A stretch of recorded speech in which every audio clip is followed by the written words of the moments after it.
اے انسان تجھے کس چیز نے دھوکے میں ڈال دیا اپنے اس کریم رب کے بارے میں، یعنی وہ رب جو کہ اپنی شان کے لائق اپنی باہیں پھیلائے ہوئے ہے کہ کوئی شخص اس کی رحمت میں داخل ہو جائے، اس رب سے تم دور بھاگ گئے۔ کس چیز نے تمہیں دھوکے میں ڈال دیا؟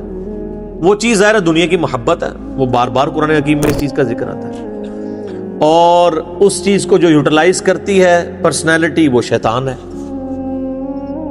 شیطان اور دنیا کی محبت یہی دو چیزیں ہیں۔ اعوذ باللہ من الشیطان الرجیم۔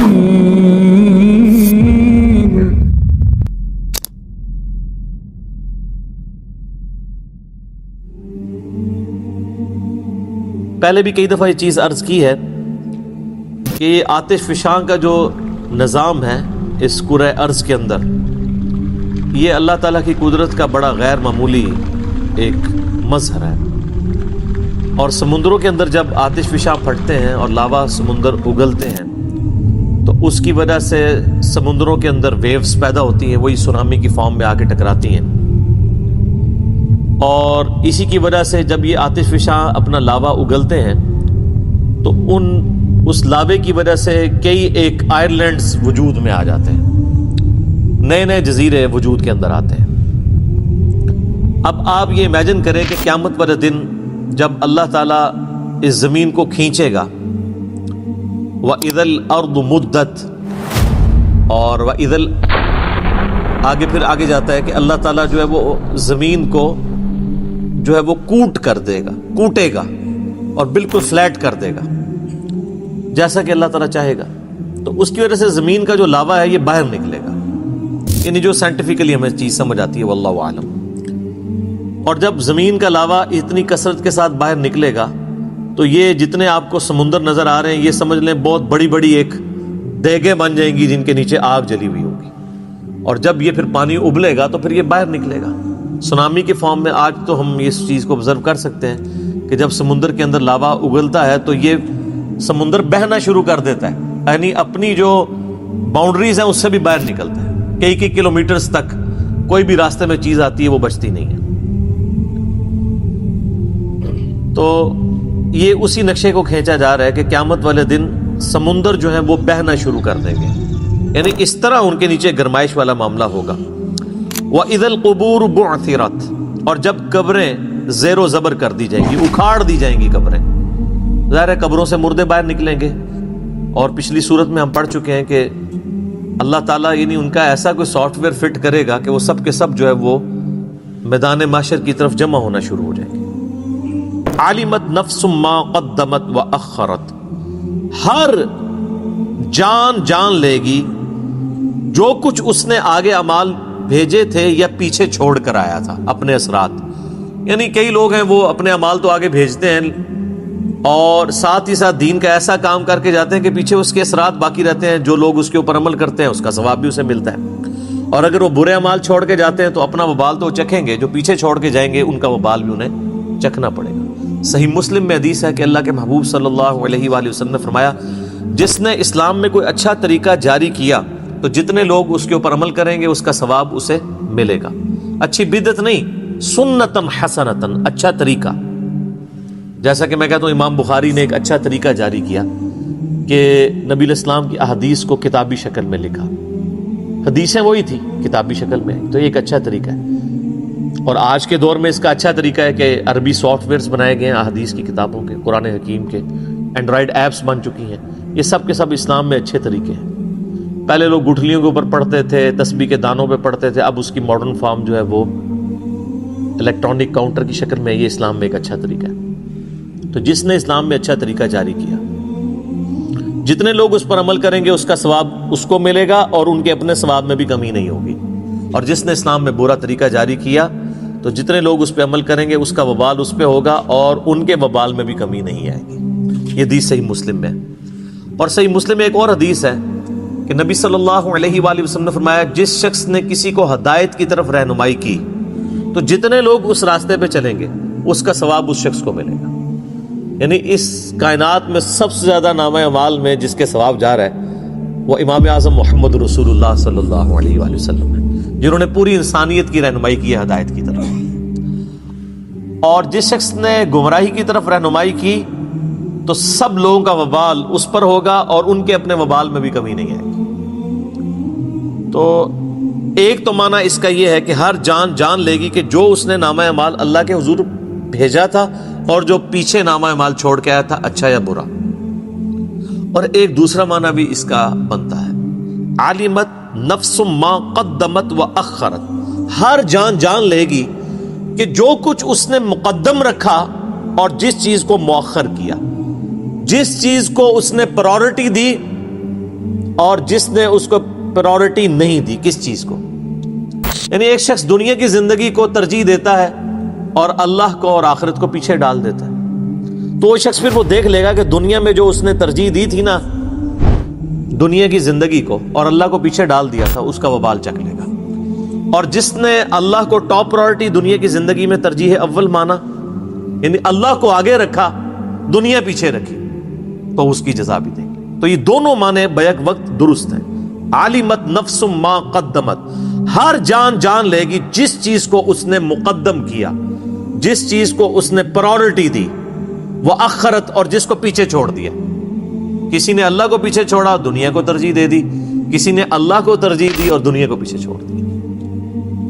یہی قرآن حکیم کی جو عربک لینگویج ہے نا، اس کا کمال ہے کہ عربک لینگویج اتنی ورسٹائل لینگویج ہے کہ اس میں بیک وقت کئی ایک جو مفہوم ہے نا وہ ایک جملے کے اندر ادا ہو جاتے ہیں. اب یہ دونوں معنی بیک وقت بالکل درست ہیں. یا ایھا الانسان ما غرک بربک الکریم. قرآن حکیم میں چند جس کے کہتے ہیں نا کہ رکت والی آیات میں سے ایک آیت یہ ہے، اے انسان تجھے کس چیز نے دھوکے میں ڈال دیا اپنے اس کریم رب کے بارے میں. یعنی وہ رب جو کہ اپنی شان کے لائق اپنی باہیں پھیلائے ہوئے ہے کہ کوئی شخص اس کی رحمت میں داخل ہو جائے، اس رب سے تم دور بھاگ گئے. کس چیز نے تمہیں دھوکے میں ڈال دیا؟ وہ چیز ظاہر ہے دنیا کی محبت ہے، وہ بار بار قرآن حکیم میں اس چیز کا ذکر آتا ہے. اور اس چیز کو جو یوٹیلائز کرتی ہے پرسنالٹی، وہ شیطان ہے. شیطان اور دنیا کی محبت، یہی دو چیزیں کہ جو انسان کو اللہ سے غافل کرتی ہے. نفس تو اعلی کار بنتا ہے ان چیزوں کا. تو اللہ تعالیٰ فرماتا ہے کہ اے انسان تجھے کس چیز نے اپنے اس کریم رب سے دھوکے میں ڈال دیا. ایک معنی تو یہ ہے کہ کس چیز نے تجھے اللہ سے دور کر دیا، اور دوسرا معنی اس کا یہ ہے کہ رب کے بارے میں دھوکا، اس کے جو کرم والی صفت ہے اس صفت کے حوالے سے تجھے کس چیز نے دھوکے میں ڈال دیا. یعنی تو نے یہ سمجھا کہ اللہ تعالیٰ بڑا معاف کرنے والا ہے، بڑا کریم ہے، عفو و درگزر کرنے والا ہے. اس چیز کا تو نے نیگیٹو معنی کیوں ان معنوں میں لے لیا کہ تو اللہ کا باغی ہو گیا، جس کی پریکٹیکل مثال اس وقت مسلمانوں کی اکثریت نظر آتی ہے. کچھ بھی ہیں اللہ تیرے محبوب کی امت سے. یہ دھوکے میں ڈالا ہوا ہے نا.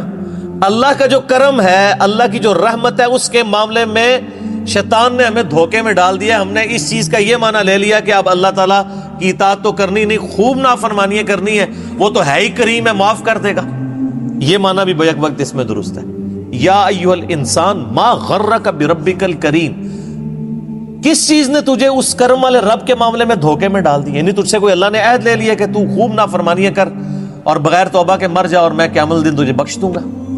تو نے اس کی رحمت کا ناجائز فائدہ اٹھانا شروع کر دیا. یہ معنی بھی بیک وقت اس میں درست ہے. الذی خلقک فسواک فعدلک. وہی اللہ ہے جس نے تجھے پیدا کیا اور خوب تیرا تسویہ کیا، درست کیا، اور پھر ہر چیز کو معتدل بنایا. یہ ایک آیت کے اندر ایسی قیامت مضمر ہے کہ گھنٹوں اس پہ بولا جا سکتا ہے. میں نے ایک لیکچر دیا ہے who is Allah in the light of latest scientific facts. Allah کون ہے جدید سائنسی حقائق کی روشنی میں. مسئلہ نمبر 60 ہے میرا، 60 نمبر، کہ اللہ تعالیٰ نے ہر چیز کو اتنی پرفیکشن کے ساتھ بنایا ہے. آج بھی آپ دیکھ لیں، کوئی سائنٹسٹ، آپ نیشنل جغرافک چینل کھول کے دیکھ لیں، ڈسکوری کھول کے دیکھ لیں، یا آپ اینیمل پلانٹ دیکھ لیں، ہمیشہ جب بھی کسی اللہ تعالیٰ کی بنائی ہوئی جو مخلوق ہے، کریشن ہے، اس کو جب بھی ڈسکس کیا جا رہا ہوتا ہے نا، تو اس کی جو کوالٹیز ہیں وہ ڈسکس ہو رہی ہوتی ہیں. آج تک آپ نے کبھی یہ پروگرام کو ایسا سنا ہے کہ یہ ڈسکشن ہو رہی ہو کہ شعر کے اندر یہ والی خامی ہے، اگر یہ نہ ہوتی نا تو یہ پرفیکٹ ہوتا. ہمیشہ یہ ڈسکس ہو رہا ہوتا ہے کہ شعر کے اندر یہ جو کوالٹیز ہیں، اس کا فائدہ اس کو اس طرح ہوتا ہے، اس معاملے کا اس طرح ہوتا ہے، یہ چیز اس کے لیے بینیفیشری تھی. اسی طریقے سے مگرمچھ، کروکوڈائلز ڈسکس ہو رہے ہوتے ہیں تو بتایا جا رہا ہوتا ہے کہ ان میں یہ کوالٹیز پائی جاتی ہیں، یہ چیز اس کی اس کام آتی ہے، یہ چیز اس کی اس کام آتی ہے. ہمیشہ پازیٹیو ایفیکٹس ہی ڈسکس ہو رہے ہوتے ہیں. اتنی پرفیکٹ یہ کریشن ہے کہ جب سائنٹسٹ بھی اس کو ڈسکس کر رہے ہوتے ہیں تو وہ ہر ایک چیز پازیٹیو انداز میں ڈسکس کرتے ہیں، کبھی کوئی چیز نیگیٹیولی ڈسکس نہیں ہوتی. اور انسان تو پھر اس کی کریشن کا کلائمیکس ہے. انسان کو جب ڈسکس کیا جاتا ہے تو ایک ایک چیز اس کی ڈسکس ہو رہی ہے. آپ دیکھیں کہ اللہ تعالیٰ نے انسان کو کتنا فلیکسیبل بنایا. سب سے بڑی کوالٹی جو ہے نا انسان کی، اس کی فلیکسیبلٹی ہے. آپ دنیا میں کوئی بھی مشین بناتے ہیں نا، اس میں فلیکسیبلٹی نہیں ہوتی ہے. اب مثلاً یہ میرے یعنی ہاتھ میں گھڑی ہے، اس کے اندر جو چیز ہے وہ فکس ہے. اگر میں تھوڑا سا ایسے ٹیڑھا کروں گا تو یہ ٹوٹ جائے گی. لیکن آپ اپنے پیٹ کے اندر دیکھیں اللہ تعالیٰ نے کتنے انسٹرومنٹس رکھے ہیں. آپ چاہے ایسے بیٹھ جائیں ایسے بیٹھ جائیں، اس اعتبار سے معدہ اپنے آپ کو ایڈجسٹ کرتا ہے. جگر، گردے، وہ فکس تو نہیں ہے، اپنی جگہ تو اس کی ہے، لیکن وہ پیٹ کے اندر اس کی اپنی فلیکسیبلٹی ہے. یہ آپ کو انسان کی بنائی ہوئی کسی چیز میں یہ فلیکسیبلٹی نظر نہیں آئے گی. وہ اسی فریڈم آف ایکسپریشن سے باہر نہیں نکل سکتا. ڈگری آف فریڈم اسے ہم اپنی میکینیکل یعنی انجینئرنگ میں کہا جاتا ہے. اسی جو ڈگری آف فریڈم ہے اس کے اندر رہتا ہے، اس سے باہر نہیں جا سکتا. لیکن انسان کی آپ فلیکسیبلٹی دیکھ لیں کتنی زیادہ ہے کہ اسی ایک پیٹ کے اندر اتنے انسٹرومنٹس رکھ دی ہیں، لیکن وہ اپنی اپنی جگہ جو ہے وہ ایڈجسٹ کرتے رہتے ہیں. پھر دیکھیں اللہ تعالیٰ نے جتنی چیزیں بنائی ہیں، کوئی چیز بھی ہمارے جسم کے اندر نوکدار نہیں بنائی ہے. ہر چیز گول ہے. کوئی چونچ نکلی ہوئی ہے کسی کی، ایون اگر یہ ناک کی بھی چونچ ہے یہ بھی آگے سے گول ہے. انگلیاں بنائی ہیں، کسی انگلی کی چونچ ہے گول ہے. ہاتھوں کو آپ دیکھ لیں، اس چیز کو دیکھ لیں، ہر جگہ آپ کو گولائی نظر آتی ہے. کان ہے تو گول ہے، یہ تو نہیں ہے کہ چوکور بنے ہوئے. اور اس کے اندر حکمت یہ ہے، اگر یہ چیزیں نوکدار ہوتی تو آپ کو بھی ڈسٹرب کرتی، دوسروں کو بھی ڈسٹرب کرتی. اسی لیے ہماری میکینیکل انجینئرنگ میں تو جب بھی کوئی مشین ڈیزائن کی جاتی ہے نا، تو اینڈ پہ اس کے اوپر فلٹ لگایا جاتا ہے، اس کے جتنے کارنرز ہیں نا ان کو گول کیا جاتا ہے، یا ایٹ لیسٹ شیمفر کر دیا جاتا ہے. جس طرح یہ میں نے ٹیبل کو شیمفر کیا ہوا یہاں سے کہ یہ کونا چبھے نہ کسی کو، شارپ کونا نہ ریبل کے کم ہو جائے. تو آپ دیکھتے ہیں جب کبھی بھی اس طرح یعنی چیزیں نٹ بھی ڈیزائن کیے جاتے ہیں تو ان کے کارنرز بھی اینڈ پہ جا کے گول کر دیے جاتے ہیں کسی کو چبھے نہ. تو یہ نیچر سے انسان نے لرن کی ہے ساری چیزیں. پھر کیا پرفیکٹ نظام ہے، ہر چیز اپنی جگہ پہ پرفیکٹ ہے. کوئی اس کے اندر عیب نہیں نکال سکتا کہ یار آنکھ کا سائز اتنا نہیں اتنا ہوتا تو بڑا پرفیکٹ ہوتا. آنکھ یہاں کی بجائے یہاں لگی ہوتی تو بہت خوبصورت نظر آتی.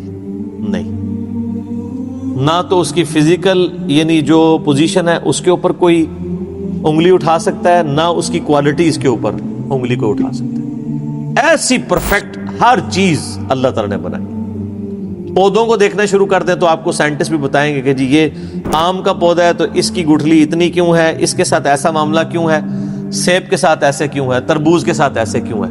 اور وہ تعریف ہی کریں گے کہ جی تربوز ایسے ہی بن سکتا تھا، اس کے علاوہ اور کوئی آپشن موجود نہیں تھا. تبارک اللہ احسن الخالقین. اللہ تعالیٰ یعنی سب سے بہترین خالق ہے. انسان کو بھی اللہ نے تخلیق کا مادہ دیا ہے، لیکن وہ کریشن ایکس نہیلو نہیں ہے، عدم ماس سے وجود نہیں ہے، بلکہ اللہ کی بنائی ہوئی چیزوں کو یوٹیلائز کر کے ہم تخلیق کرتے ہیں. لکڑی اللہ نے بنائی ہے، ٹھیک ہے، آپ اس کو کاٹ کے ٹیبل بنا لیں گے، کرسی بنا لیں گے، لیکن لکڑی نہیں کوئی بنا سکتا. وہ کریشن ایکس نہیلو اللہ تعالیٰ کی کوالٹی ہے. بدیع السماوات والارض. البدیع جو اللہ کا نام ہے، اس کا مطلب کیا ہے؟ بغیر کسی نمونے کے کوئی چیز ایگزسٹ نہیں کرتی تھی بنا دینا. یہ اللہ کی کوالٹی ہے. تو اللہ تعالیٰ کی دی ہوئی صلاحیتوں سے اللہ تعالیٰ کی مخلوقات کو یوز کر کے انسان بھی کریشن کرتا ہے. اور آپ دیکھ لیں انسان کو اللہ تعالیٰ نے کتنا دماغ دیا ہے. آج ہم نے ایسے جہاز بنا لیے ہیں جو 550 مسافروں کو لے کے ایئر بس A380 کو دیکھ لیں، اس سے پہلے بوئنگ 747 تھا جمبو جیٹ، 450 مسافر اس میں آتے تھے، اس میں آلموسٹ 550 آتے ہیں. انسان نہیں بنایا نا. یہ ساری کی ساری کریشن جو ہوئی ہے، اس کا مٹیریل جتنا بھی ہے وہ انسان نے کوئی خود کریٹ نہیں کیا، بلکہ اسی زمین سے حاصل کیا. الٹیمیٹلی تخلیق اللہ ہی کیا، اس کو ہم یوٹیلائز کرتے ہیں. تو اللہ تعالیٰ ماتا ہے انسان ہم نے تجھے پیدا کیا، تیرا تسویہ کیا، اور کیا ہر چیز کو معتدل بنایا ہے. اتنی پرفیکشن کے ساتھ چیزیں بنائی ہیں. آپ یہ دیکھیں، یہ 4 انگلی ہے نا سر، اس کے ساتھ یہ انگوٹھا لگایا. آپ ایک لمحے کے لیے امیجن کریں کہ آپ کا انگوٹھا نہ ہو، یہ آپ 4 انگلیوں سے کچھ بھی نہیں کر سکتے، کوئی چیز پکڑ بھی نہیں سکتے. یہ ایک انگوٹھا کتنا امپورٹنٹ ہے کہ ہر چیز کی گرپ اس کے اوپر ڈیپینڈنٹ ہے. اور کیا اللہ تعالیٰ نے یعنی معاملات کو کیا ہے کہ یہ آپ دیکھیں اس کے ڈگری آف فریڈم کتنے ہیں کہ آپ یہ انگلی کے یہ والے جوڑ کو بھی، اس کے بعد یہ بھی، اس کے بعد یہ بھی، اس کے بعد کلائی بھی، اس کے بعد یہ بھی اور یہ بھی، سارے کے سارے جوڑ کتنے پرفیکٹ ہیں، کتنا عرصہ استعمال ہوتے رہتے ہیں. یہ تو ہم اپنی خوراکوں کو ذرا کنٹرول کریں نا. آپ دیکھ لیں جاپان کے اندر لوگ 100 سال کے بھی پرفیکٹ ہیں، ان کے گھٹنے بھی اسی طرح کام کر رہے ہیں، جوڑ بھی. تو یہ تو ہم نے خود خراب کیا نا. ان کے دانت بھی نہیں گرتے ہیں. دانت اللہ نے 100 سال کے لیے ڈیزائن کیے ہیں، جس کے گر رہے ہیں اپنی غلطی کی وجہ سے گر رہے ہیں. اللہ نے یہ 50-60 سال کے لیے دانت نہیں بنائے ہوئے ہیں، 100 سال کے لیے ڈیزائن ہے.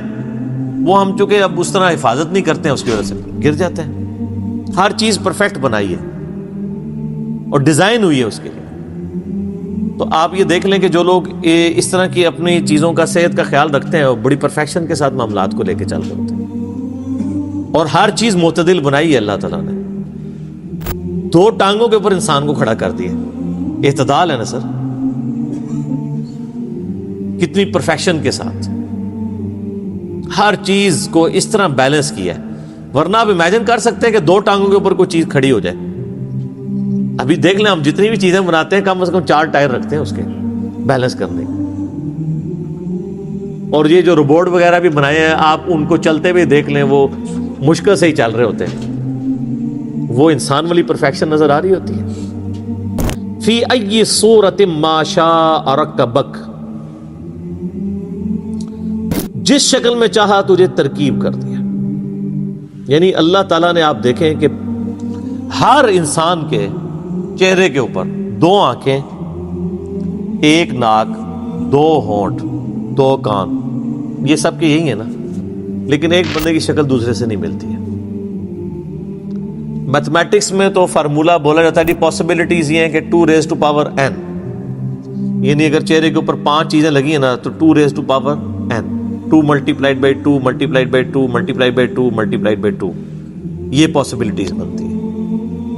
لیکن یہاں تو اربوں کی پاسبلٹیز اللہ نے بنا دی ہے. ہر انسان دوسرے سے مختلف بنا ہوا ہے. اور یہ تو آپ کو دیکھنے میں فرق نظر آ رہا ہے. یہ ٹوئنز جو دیکھنے میں بظاہر ایک نظر آتے ہیں، اگر آپ ان کی تھرمل پکچر ڈرا کریں نا، ان کے جسم کا جو تھرمل پکچر بھی بنتی ہے نا، آج کل ایئرپورٹس کے اوپر آپ کے یہ ریٹینا کی بھی امیج لیا جاتا ہے اور آپ کا ایک تھرمل امیج بھی بنتا ہے.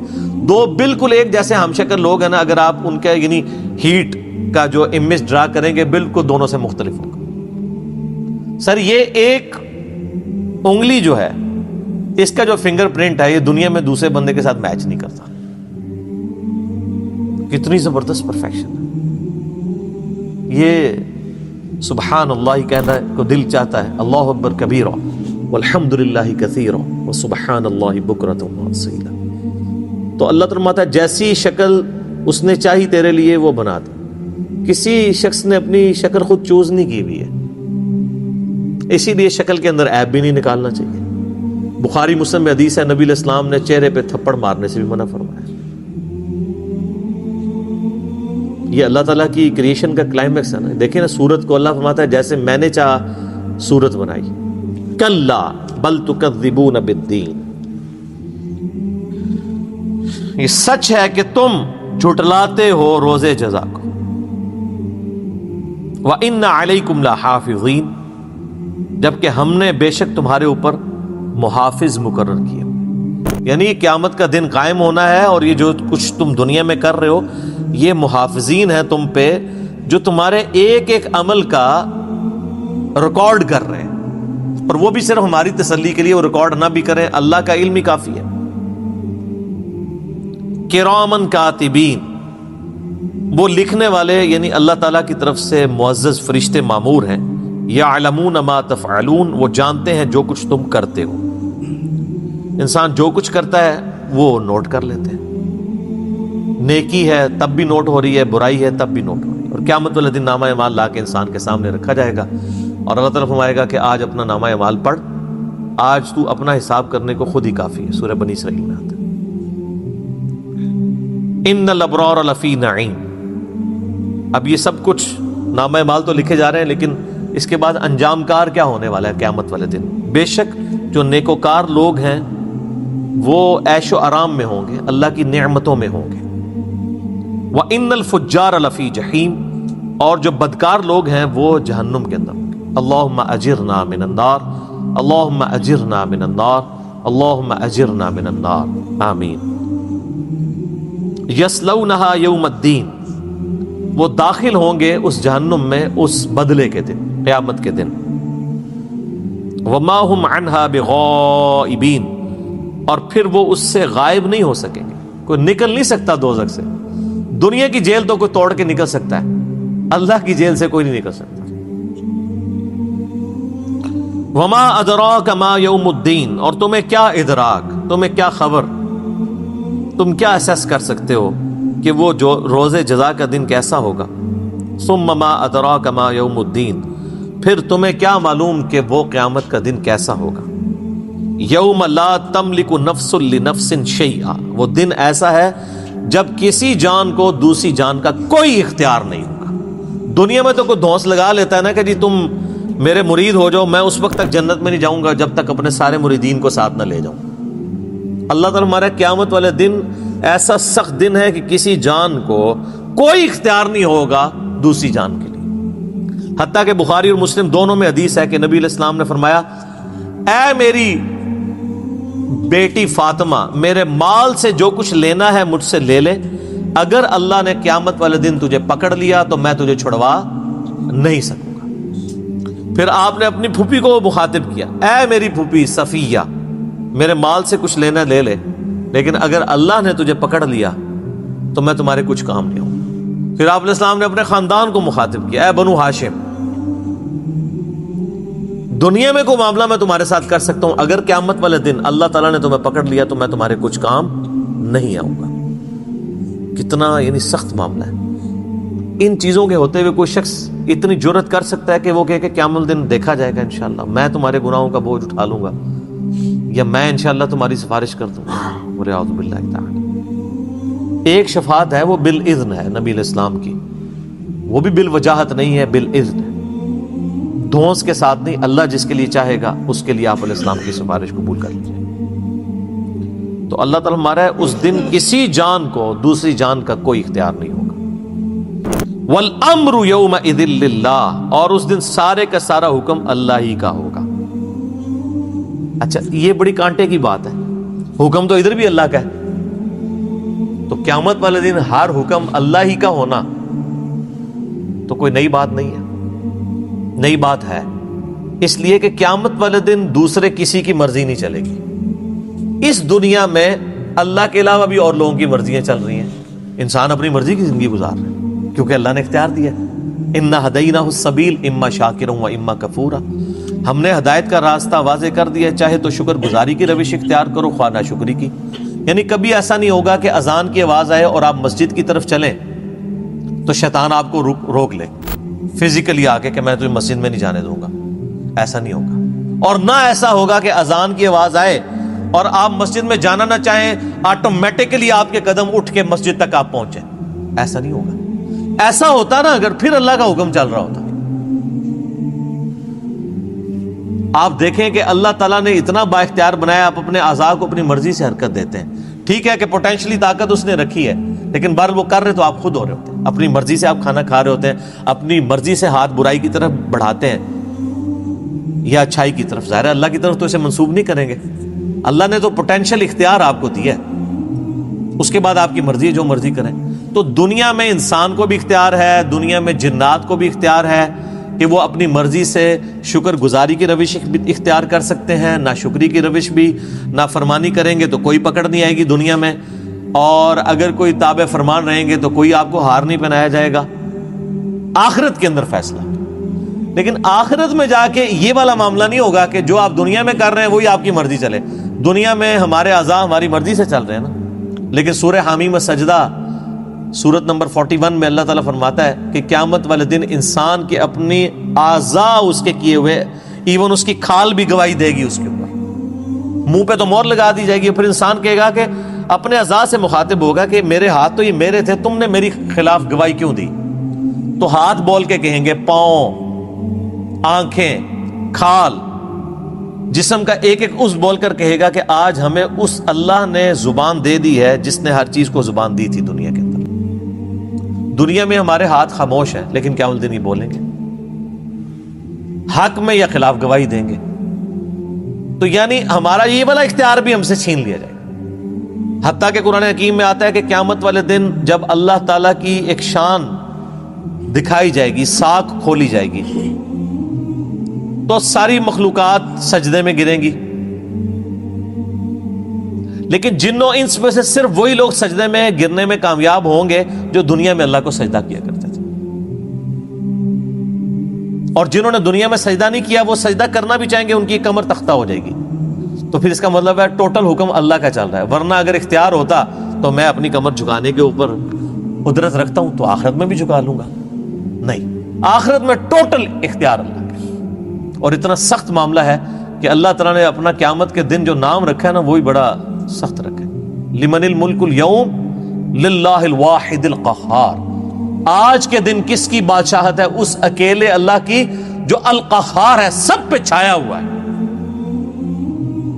اللہ نے قیامت کے دن اپنا نام غفار نہیں رکھا ہوا، قہار رکھا ہوا ہے. پھر بھی اگر کوئی بے فکر ہے تو وہ اپنی فکر منائے.